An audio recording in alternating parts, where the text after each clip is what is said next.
To connect Samsung Galaxy A27 5G with a car, first of all, you will need to open settings on your device. Next step is to click on the connected devices right here, and then you can scroll down until you find Android Auto.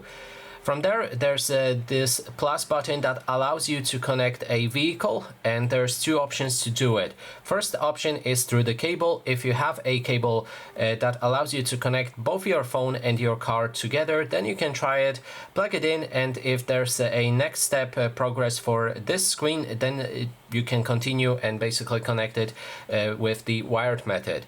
If you don't want to use the wired method, go for connect using wireless Android Auto.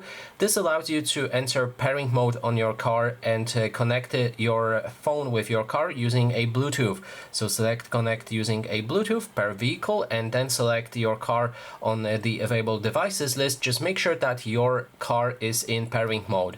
And that is basically everything. Thanks so much for watching.